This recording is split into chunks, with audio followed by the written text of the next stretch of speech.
اور اگر کوئی اس خاتم جس کو ہم کہہ رہے ہیں اس کے مخالف کلام کرے گا اس مضمون میں تو وہ مخالفانہ کلام گر جائے گا، کیونکہ خاتمیت میں سند کے معنی بھی پائے جاتے ہیں، مہر کے معنی سند کے معنی ہوتے ہیں۔ تو حقیقت یہ ہے کہ مقام کے لحاظ سے آخری کہہ دیں یا سند کہہ دیں، ایک ہی چیز کے دو نام۔ چنانچہ شعراء میں بھی سند وہ کہلاتا ہے جو اپنے فن میں سب سے اونچا ہو، غالب سند بنتا ہے تو اس سے کلام ٹکرانے والا گر جاتا ہے اور جو تائید میں ہے وہ قائم رہتا ہے۔ تو خاتم کا معنی فی الحقیقت اگر تقوی اور انصاف سے غور کیا جائے اور پرانے عرب محاورے کو دیکھا جائے تو وہ یہی بنتا ہے کہ وہ کامل وجود جو اپنے فن میں آخری ہو، جس سے بالا کوئی مقام متصور نہ ہو سکتا ہو، استاد کامل ہو، جس سے دوسرے پہچانے جائیں گے اور دوسرے اس کو نہیں پہچانیں گے اپنے کلام سے، اس کا کلام معتبر کہلائے گا۔ ان سارے معنوں میں حضرت صلی اللہ علیہ وآلہ وسلم خاتم النبیین ہے۔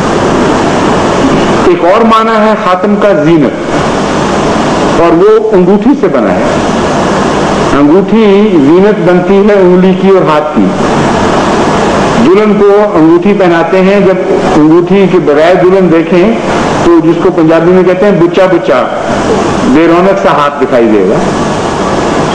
تو خاتم الانبیاء کا دوسرا معنی جو ہر دوسری جگہ بھی صادق آتا ہے وہ یہ ہے کہ اے محمد مصطفیٰ صلی اللہ علیہ وسلم، تو زمرہ انبیاء کی زینت ہے، تو نہ آیا ہوتا تو یہ محفل بے رونق تھی۔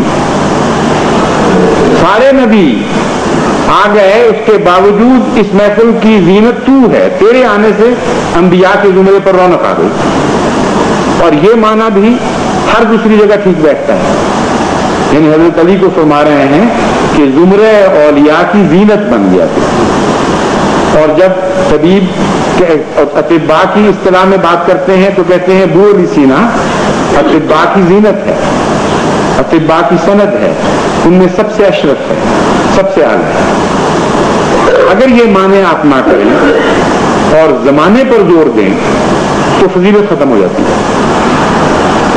فضیلت اس لیے ختم ہو جاتی ہے کہ اتفاقاً آخری ہونا کوئی وجہ فضیلت نہیں ہے، بلکہ بعض صورتوں میں حضرت اقدس محمد مصطفیٰ صلی اللہ علیہ وسلم سے ثابت ہے کہ آخری ہونا فضیلت کی بجائے بدی کی نشانی بھی بن جاتا ہے۔